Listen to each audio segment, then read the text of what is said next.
ஆண்டவராகிய இயேசுவின் நாமத்தினாலே உங்கள் யாவரையும் நான் வாழ்த்துகிறேன். இந்த பிப்ரவரி மாதத்திலும் கர்த்தர் உங்களை பார்த்து வாக்கு பண்ணுகிறார். பெரிய காரியங்களை நான் உனக்கு அறிவிப்பேன். எரேமியாவின் புஸ்தகம் 33வது அதிகாரம் 3வது வசனம் இப்படியாக சொல்லுகிறது, என்னை நோக்கி கூப்பிடு, அப்பொழுது நான் உனக்கு உத்தரவு கொடுத்து நீ அறியாததும் உனக்கு எட்டாததுமான பெரிய காரியங்களை உனக்கு அறிவிப்பேன் என்று கர்த்தர் வாக்கு பண்ணுகிறார். இந்த மாதம் ஆண்டவர் உங்களை பார்த்து ஒரு வாக்கு பண்றார். என்ன வாக்கு தத்தம் என்று சொன்னால், உனக்காய் நான் பெரிய காரியங்களை அறிவிக்க போகிறேன்.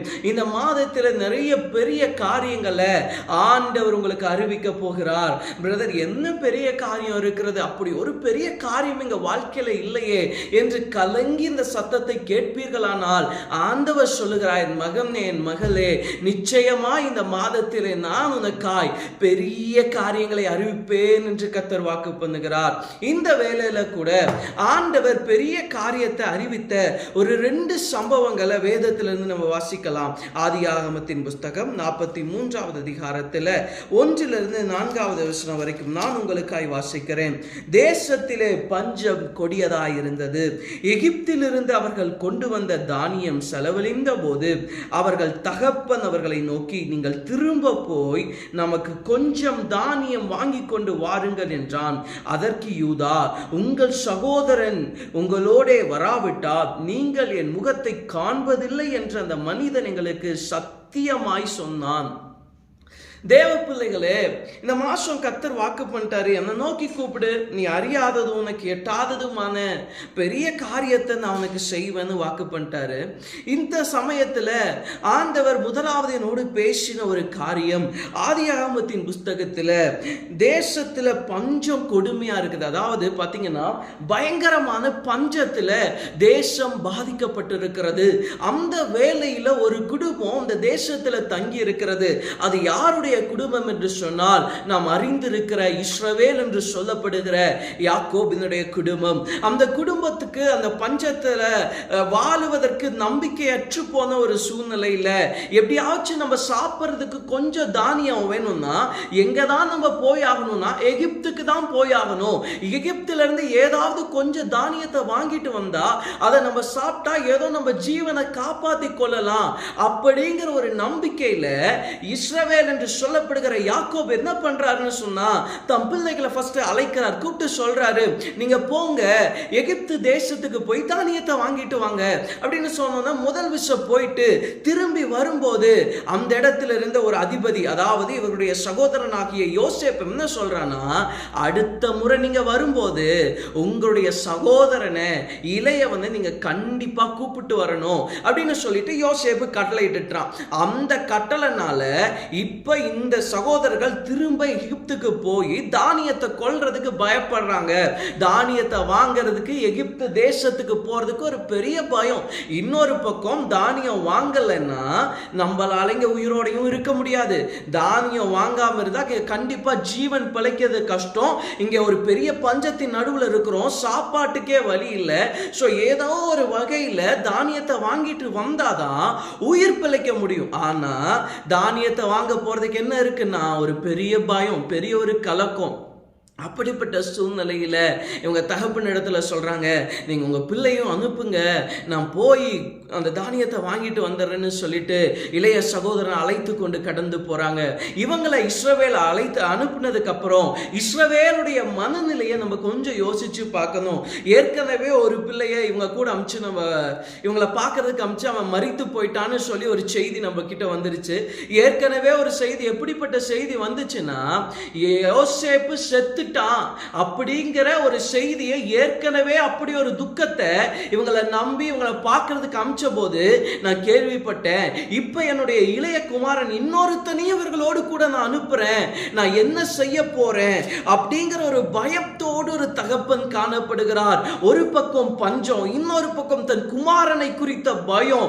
என்ன செய்ய போற ஆண்டவரே, எப்படி என்று யோசித்து பலவிதமான பயத்தோடு கூட இந்த அதிகாரத்தில் 6வது வசனத்தை பார்த்தீங்கன்னா, ஏன் எனக்கு இந்த துன்பத்தை வருவித்தீர்கள் என்றான். யாக்கோபு கேட்கிறான், ஏன் எனக்கு இவ்வளவு பெரிய துன்பத்தை?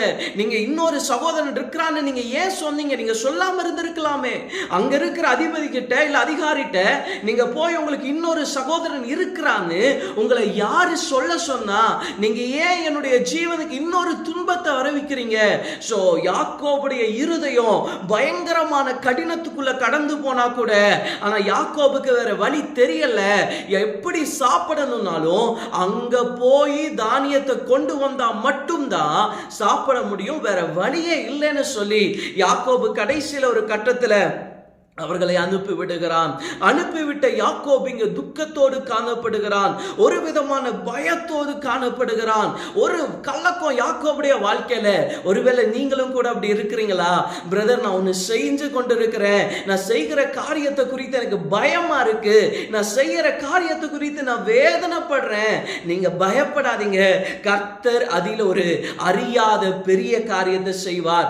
யாக்கோபு அனுப்பிச்சிட்டாரு, வேற வழியே இல்லை, செஞ்சாச்சு. ஆனா அதை குறித்த பயம் யாக்கோபு அழுத்தது, வேற வழி என்ன செய்யறதுன்னு தெரியல. ஆனா அந்த பாதையில யாக்கோபு பயந்த சூழ்நிலையில கர்த்தர் ஒன்னங்க செஞ்சாரு.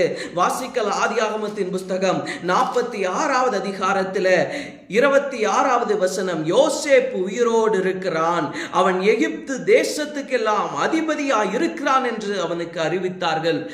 இந்த போன சகோதரர்கள் திரும்பி வந்து சொல்றாங்க, அப்பா நம்ம யோசேப்பு, அதாவது உங்களுடைய சின்ன பையன் ரொம்ப வருஷத்துக்கு முன்னாடி செத்துட்டான்னு நீங்க நம்பிட்டு இருக்கீங்கல்ல, அவன் சாகல. எகிப்துல நம்ம இந்த ஆகாரம் வாங்க போன இடத்துல யார் அதிகாரின்னு சொன்னா அந்த யோசேப்பு தான்ப்பா அதிகாரி. அந்த யோசேப்பு தான்ப்பா அங்க பெரிய ஒரு இடத்துல இருக்கிறான், யோசேப்பு கிட்ட தான் நாங்க ஆகாரத்தை வாங்க போனோம் அப்படின்னு சொல்லி வந்து ஒரு செய்தியை சொல்றாங்க.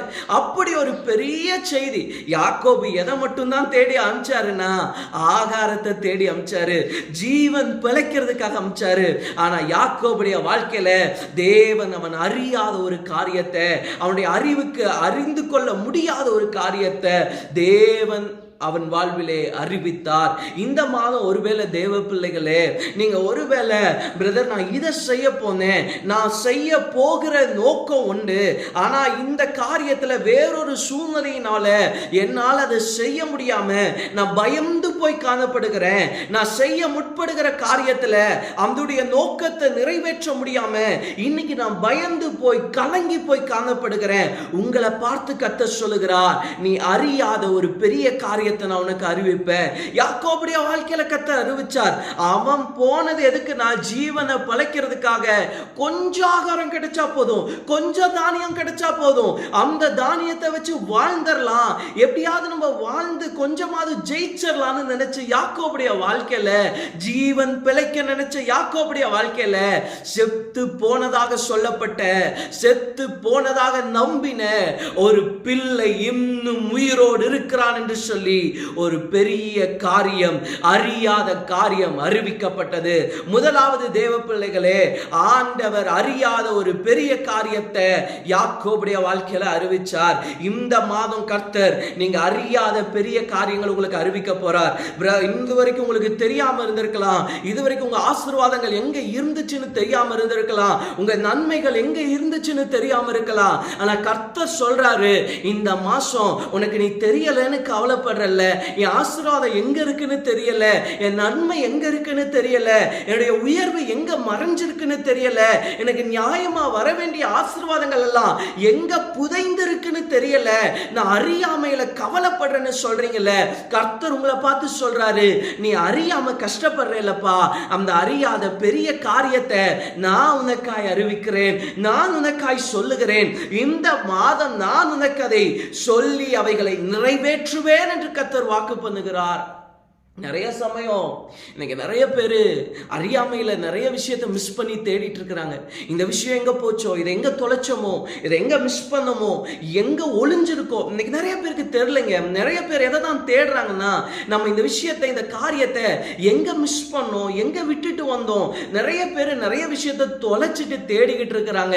ஒருவேளை இந்த சத்தத்தை கேட்கிறேன், நீங்க ஏதோ ஒரு நன்மையை, ஏதோ ஒரு ஆசீர்வாதத்தை தொலைத்து கொண்டு இந்த சத்தத்தை கேட்பீங்கன்னா ஆண்டவராகிய கர்த்தர் உங்களை பார்த்து வாக்கு பண்ணுகிறார். உன்னை உருவாக்கின கர்த்தர் நான் உன்னை பார்த்து சொல்லுகிறேன், என் மகனே என் மகளே, நீ அறியாமல் நீ தொலைத்து அறியாததினால் இன்று துக்கித்துக் கொண்டிருக்கிறல்ல, அந்த அறியாத பெரிய காரியத்தை நான் உனக்காய் அறிவிப்பேன். சில வேளையில அறியாத காரியத்தை நம்ம நினைத்துக் கொள்வோம், அது ஒரு சாதாரண காரியம், சின்ன காரியம். ஆனால் இல்லை தேவ பிள்ளைகளே, நீங்கள் அறியாத ஒரு பெரிய காரியத்தை இந்த மாதம் உங்களுக்கு திட்டமாய் வாக்கு பண்ணுகிறார். திட்டமாய் அவர்களை நிறைவேற்றுவார். நீங்கள் சோர்ந்து போகாதிருங்கள். முதலாவது யாக்கோபுடைய வாழ்க்கையில அறியாத காரியத்தை அறிவித்த தேவன். இரண்டாவதாக இன்னொரு சம்பவத்தை உங்க முன்பாக வைக்கும்படியாக கர்த்தர் ஏவுகிறார். 1 சாமுவேலின் புஸ்தகம் 10வது அதிகாரம் 1 சாமுவேலின் புஸ்தகம் 10வது அதிகாரம் வசனம் 1-2 வாசிக்கலாம். அந்த இடத்துல சவுல் என்ற ஒரு பக்தனை குறித்து எழுதப்பட்டிருக்கிறது. அப்பொழுது சாமுவேல் தைல குப்பியை எடுத்து அவன் தலையின் மேல் வார்த்து அவனை முத்தம் செய்து, கர்த்தர் உன்னை தம்முடைய சுதந்திரத்தின் மேல் தலைவனாக அபிஷேகம் பண்ணினார் அல்லவா. ஓகே, இந்த இடத்துல சவுல் என்ற ஒரு நபர், இவர் யாருன்னு சொன்னா, தான் தகப்பனுடைய ஒரு கழுதைகள் காணாம போயிடுச்சு. 2 கழுதை காணாம போனதுனால அந்த கழுதையை தேடி சவுலுங்கிற ஒரு நபர் போறாருங்க. தான் ஊரை விட்டு அந்த கழுதையை தேடி பிரயாணப்பட்டு போறாரு. எங்கேயாவது கிடைக்குமா, நம்ம மிஸ் பண்ணிட்டோமே, தொலைச்சிட்டோமே, எப்படியாவது கண்டுபிடிச்சிட்டு வந்துடலான்னு சொல்லி அந்த கழுதையை தேடி டிராவல் பண்றாரு. கழுதையை போய் தேடி தேடி பார்க்கறாரு, எங்கேயுமே கிடைக்கல.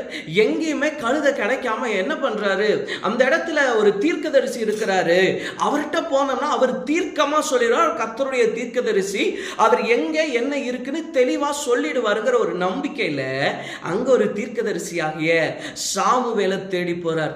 சவுல் போற நோக்கம் ஒண்ணுதான், என்னன்னா என்னுடைய வீட்டுல இருக்கிற 2 கழுதையை காணா, அந்த கழுதை எங்க இருக்குங்கிறத கொஞ்சம் கண்டுபிடிச்சு சொன்னா போதும், இந்த தீர்க்கதரிசி சொல்லிட்டாருன்னா நாங்க போய் அதை எடுத்துட்டு வந்துருவோம் அப்படிங்கிற நோக்கத்துல சவுல் போறாரு. ஆனா போன சவுல அந்த தீர்க்கதரிசியாகிய சாமுவேல் என்ன பண்றாருன்னா அந்த நாட்டின் ராஜாவாக அபிஷேகம் பண்ணுகிறார். இந்த சவுல் போன நோக்கம் ஒண்ணு, ஆனா கர்த்தர் அவனுக்கு எட்டாத ஒரு நோக்கத்தை அவனுடைய வாழ்க்கையில நிறைவேற்றினார். முதலாவது அறியாத காரியத்தை யாக்கோபுடைய வாழ்க்கையில செஞ்ச தேவன் இந்த சவுளுடைய வாழ்க்கையில செய்யறாரு. அவன் வாழ்க்கையில எட்டவே எட்டாது. இன்னும் என்னன்னு சொல்லணும்னா, ஒரு இடத்துல என்ன பண்ணுவாங்கன்னா, ராஜாவை அபிஷேகம் பண்ணும்போது இந்த சவுல் போய் ஒளிந்து கொள்வான், போய் தன்னை ஒளித்துக் கொள்வான். அவ்வளவு பயம், முன்னாடி வர்றதுக்கு தைரியம் இல்ல. அப்படிப்பட்ட சவுல் போன நோக்கம் ஒண்ணு, அவன் தேடி போனது ஒண்ணு, ஆனா கர்த்தர் அவன் வாழ்க்கையில செஞ்சது ஒரு மிகப்பெரிய, அவன் அறிவுக்கு எட்டாத ஒரு ஆச்சரியத்தை செய்தார். ஒருவேளை இந்த சத்தத்தை கேட்கிற நீங்க ஏதோ ஒன்றை தேடி பிரயாணப்பட்டு கொண்டிருக்கிறீங்களா, உங்களுக்கு ஒரு நற்செய்தியை கர்த்தர் சொல்றாரு. உன் அறிவுக்கு எட்டாத ஒரு பெரிய காரியத்தை உனக்கு அறிவிக்க போகிறேன். உன் அறிவுக்கு எட்டாத ஒரு பெரிய நன்மையை நான் உனக்கு அறிவிக்க போகிறேன் என்று கர்த்தர் வாக்கு பண்ணுகிறார். சவுல் வெறும் தேடி போனது கழுதை தான். கழுதை கிடைச்சா போதும், கழுதைய மீட்டுட்டு வந்துட்டா போதும், அந்த நம்பிக்கையில தான் சவுல் டிராவல் பண்ணா. ஆனா கர்த்தர் அவன் மேல வச்ச நோக்கம் ஒண்ணு. ஒருவேளை தேவ பிள்ளைகளே, சில சமயம் சில காரியங்களை நீங்க தொலைப்பது நல்லது, சில காரியங்களை நீங்க மிஸ் பண்றது நல்லது. ஒருவேளை சில சமயம் சில விஷயங்களை தொலைக்கும் போது உங்களுக்கு கஷ்டமா இருக்கும், சில வேளையில ரொம்ப கனமா இருக்கும். சவுல் உண்மையாவே பாத்தீங்கன்னா கர்த்தரை தேடின குடும்பம் ஓகே, அவங்களுடைய வாழ்க்கையில என்ன ஆயிடுச்சுன்னா, உன்னை மிஸ் பண்ண அழுத்தம், ஒரு மிஸ் பண்ண கவலையில டிராவல் பண்றாங்க, புறப்பட்டு போறான், தேடுறான், கிடைக்கல, கடைசியில தீர்க்கதரிசி கிட்ட போறான், எப்படியாவது மீட்டுட்டு வந்துடலாமா, ஏதோ ஒரு முயற்சி எடுக்கிறான். இன்னைக்கு ஒருவேளை இந்த சத்தத்தை கேட்கிற நீங்க கூட சொல்லலாம், பிரதர் இது எனக்கு ரொம்ப கஷ்டமா இருக்கு, இதை மிஸ் பண்ணது எனக்கு ரொம்ப கவலையா இருக்கு. ஆனா நீங்க ஒரு நாள் ஒரு நன்மையை பார்ப்பீங்க, உங்களுக்கு எட்டாத ஒரு பெரிய காரியத்தை இன்னைக்கு நீங்க கவலைப்படுகிற ஒரு காரியத்தில் நீங்க சந்திப்பீங்க. அன்னைக்கு கர்த்தர் யார் என்பதை நீங்க அறிந்து கொள்ளுவீங்க. இந்த சவுளுடைய வாழ்க்கையில அவனுக்கு தெரியல இவ்வளவு பெரிய நன்மையை கர்த்தர் வைத்திருக்கிறார், இவ்வளவு பெரிய ஆசீர்வாதத்தை கர்த்தர் வைத்திருக்கிறார். அப்கோர்ஸ் கழுதை தொலைஞ்ச உடனே சவுல் கஷ்டப்பட்டிருப்பானா? கஷ்டப்பட்டிருக்க மாட்டானா?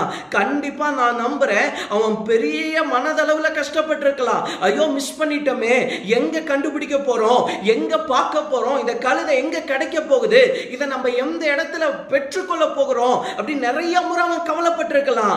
ஆனா அவன் வாழ்க்கையில கர்த்தர் வச்ச நோக்கம் ரொம்ப பெருசு. அந்த ஒரு சின்ன டிசப்பாயின்மெண்ட் அவனுக்கு மிகப்பெரிய ஆசீர்வாதத்தை கொண்டு வந்தது. ஒருவேளை இன்னைக்கு நீங்களும் கூட சொல்லலாம், பிரதர் நான் இதை மிஸ் பண்ணிட்டேன். நான் உங்களுக்கு தீர்க்க தரிசனமா சொல்ல முடியும், உங்களுடைய டிசப்பாயின்மெண்ட்ல தேவன் உங்களுக்கு எட்டாத ஒரு பெரிய காரியத்தை செய்ய போறார். இன்னைக்கு நீங்க சொல்லலாம், பிரதர் நான் இதை மிஸ் பண்ணதுனால கவலைப்பட்டு இருக்கிறேன், நான் இதை தேடி கஷ்டப்பட்டு கொண்டிருக்கிறேன், இது கிடைக்குமா நான் பார்த்து கொண்டிருக்கிறேன். இன்னைக்கு நீங்க எதிர்பார்த்து கொண்டிருக்கிற, இன்னைக்கு நீங்க சந்தித்து கொண்டிருக்கிற உங்கள் ஏமாற்றங்கள் நல்லது. ஒரு நாள் தேவ பிள்ளையே உங்களுடைய வாழ்க்கையில அது உங்கள் அறிவுக்கு எட்டாது ஒரு பெரிய நன்மையில முடிய போகிறது என்பதில் எந்த சந்தேகமும் இல்லை. நீங்க நம்பலாம், திடமா நம்பலாம். முதலாவது அறியாதிருந்த யாக்கோபுடைய வாழ்க்கையில பெரிய காரியம். இரண்டாவது தொலைத்து போயிட்டேன், மிஸ் பண்ணிட்டேன், இனி மீட்டு கொள்ளவே முடியாதுன்னு நினைச்ச சவுளுடைய வாழ்க்கையில பெரிய ஆசீர்வாதம். இன்னைக்கு ஒருவேளை நீங்க திருமண துணையை தேட முடியல, என் கடனுக்கு வழி இல்லை, என் பிசினஸ்க்கு வழி இல்லை, அதுக்கு எந்த பாதைன்னு தெரியல, இல்ல பல காரியம், இந்த வியாதியை எப்படி சரி செய்யறதுன்னு தெரியல. சோ பல விஷயங்களை நீங்க சொல்லலாம். ஆனா கர்த்தர் திட்டமும் தெளிவுமாய் சொல்லுகிறார், நான் உனக்கு பெரிய காரியங்களை இந்த மாதம் உனக்கு அறிவிக்க போகிறேன். ஓகே, கர்த்தர் அறிவிப்பார். நாம் என்ன செய்யணும்? தெளிவா ஒரே ஒரு வார்த்தை அந்த வசனத்தின் ஆரம்பத்தில் சொல்லுது, என்னை நோக்கி கூப்பிடு. ஒருவேளை தேவ பிள்ளைகளே அறியாமையினால கஷ்டப்படுறீங்களா? சூழ்நிலையில என்ன பண்ணணும்னு தெரியாம வேதனைப்படுறீங்களா? என்ன நோக்கி கூப்பிடு. ஆண்டவர் யாருன்னு சொன்னா ஒரு நல்ல கவுன்சிலர், நல்ல ஒரு ஆலோசனை கர்த்தர் நம்முடைய தேவன். சில சமயம் நம்ம ஆலோசனைக்காக போகும்போது நிறைய மனிதர்கள் நமக்கு ஆலோசனை சொல்ல விரும்ப மாட்டாங்க. ஏன் உங்களுக்கு விரும்ப மாட்டாங்கன்னா, நீங்க எப்போ வந்தாலும் என்னதான் பண்ணுவீங்கன்னா புலம்பிக்கிட்டே இருக்க போறீங்க. பிரதர் இதாயிடுச்சு, அதாயிடுச்சு, இந்த பிரச்சனை, அந்த பிரச்சனை. சோ நிறைய சமயம் நீங்க மனிதர்களிடத்துல போகும்போது நீங்க எதிர்பார்க்கிற ஆலோசனை உங்களுக்கு எல்லா சமயமும் கிடைக்கும்னா அது மிகப்பெரிய ஒரு கேள்விக்குறிதான். நிறைய சமயம் உங்க வாழ்க்கையில மனிதர்களுடைய ஆலோசனை உங்களுக்கு கிடைக்காம போகலாம். மனுஷங்களுடைய ஆலோசனையினால நீங்க பெரிய ஜெயத்தை பார்க்காம இருக்கலாம். ஆனா இந்த தேவன் யாரையுமே ஆலோசனை கேட்க வர்றவங்களே நீ வராத, நீ என் பக்கத்துல வராத அப்படியெல்லாம் சொல்ல மாட்டாரு. நீ ஆலோசனை கேட்கறது யாரா இருந்தாலும் சரி, நீ குழம்பி போயிருக்கிறது யாரா இருந்தாலும் சரி, கஷ்டப்படுற நீ யாரா இருந்தாலும் சரி, நீ என்கிட்ட வாப்பா, நான் உனக்கு மறு உத்தரவு அருளி செய்வேன். சில சமயம்லாம் பாத்தீங்கன்னா சிலர் என்ன பேசினாலோ வாயவே துறக்காம அப்படியே அமைதியா இருப்பாங்க. அப்படியெல்லாம் இந்த தேவன் இருக்க மாட்டார். இந்த தேவன் சொல்ற, நீ என்கிட்ட வா, நான் உனக்கு பதில் சொல்றேன். உனக்கு இந்த கேள்விக்கு தானே பதில் வேணும், உனக்கு இந்த காரியத்துக்கு தானே பதில் வேணும், நீ என்கிட்ட வாப்பா, நான் உனக்கு பதில் சொல்றேன்னு கர்த்தர் அழைக்கிறார்.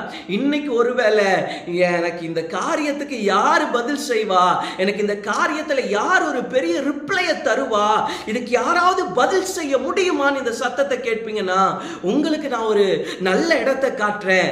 ஆண்டவராகிய இயேசு கிறிஸ்துவுடைய பாதம் உங்களுக்காய் காத்திருக்கிறது. ஆண்டவராகிய இயேசு கிறிஸ்துவுடைய சந்நிதி உங்களுக்காய் காத்திருக்கிறது. நீங்க அங்க வரலாம், நீங்க எப்பவும் சந்தோஷமா வரலாம். மனுஷன் பேசுவது போல பேச மாட்டார், மனுஷன் சொல்லுவது போல சொல்ல மாட்டார். அவர் ஒன்னு சொன்னார்னு வச்சுக்கோங்களேன், அது உங்க வாழ்க்கையை புரட்டுறதா இருக்கும், உங்க வாழ்க்கையை மாற்றுறதா இருக்குங்கிறதுல எந்த சந்தேகமும் வேண்டாம். ஒருவேளை நீங்க என்கிட்ட வந்து ஆலோசனை கேட்டா கூட நான் உங்களுக்கு சரியா பதில் சொல்லுவேன், நான் சொல்ல மாட்டேனான்னு தெரியாது. சில சமயம் சொல்லலாம், சில சமயம் சொல்லாம இருக்கலாம். உங்களுக்கு ஆறுதல் கூட எங்களால சொல்ல முடியுமான்னு எங்களுக்கு தெரியாது.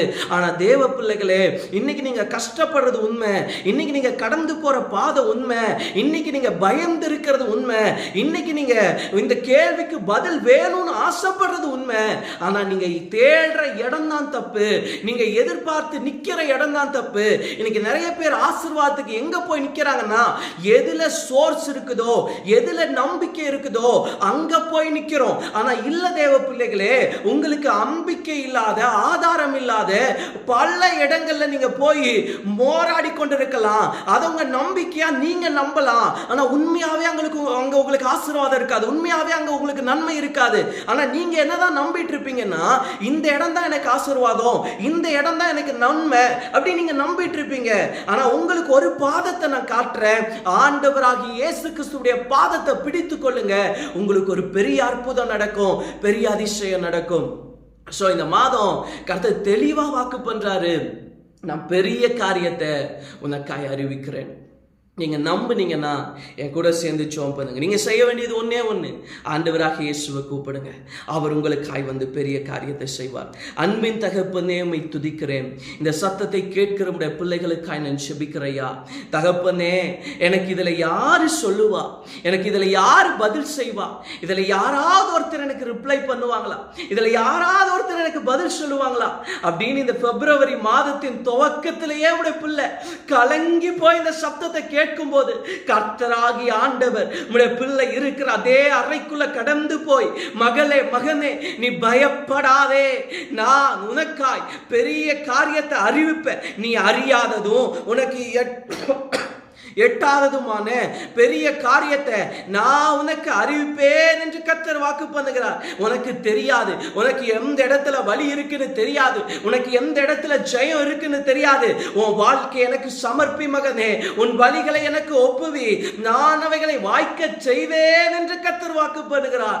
இந்த மாதம் தகப்பனே, உம்முடைய பிள்ளைகளுக்கு நீர் பெரிய காரியங்களை செய்ய போகிறீர். ஸ்தோத்திரம். பெரிய சாட்சிகளை கேட்க போறோம், பெரிய நன்மைகளை கேட்க போறோம். அதை எண்ணியுமே நாங்கள் ஸ்தோத்தரிக்கிறோம், அதை எண்ணியுமே நாங்கள் துதிக்கிறோம். அப்பா நன்றியோடு துதிக்கிறோம். உடைய பிள்ளைகளை ஜீவனுள்ள சாட்சியா நிறுத்துங்க. இந்த பிப்ரவரி மாதம் உடைய பிள்ளைகளுக்கு அப்பத்துக்கும் தண்ணீருக்கும் குறைவு வேண்டாம். சகலவித நன்மையினால் உடைய பிள்ளைகளை நிரப்புவீராக.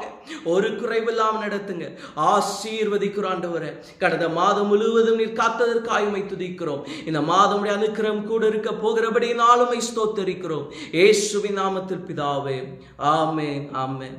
ஆம் தேவ பிள்ளைகளே, ஜனவரி முழுவதும் பாதுகாத்து அந்த 2வது மாதத்துக்குள்ள வந்தாச்சு. உங்களுக்கு கர்த்தர் சொல்லிட்டாரு, பெரிய காரியத்தை நான் உனக்கு செய்வேன், நீங்க பயப்படாம போங்க, காரியம் நன்மையா இருக்கும். God plus.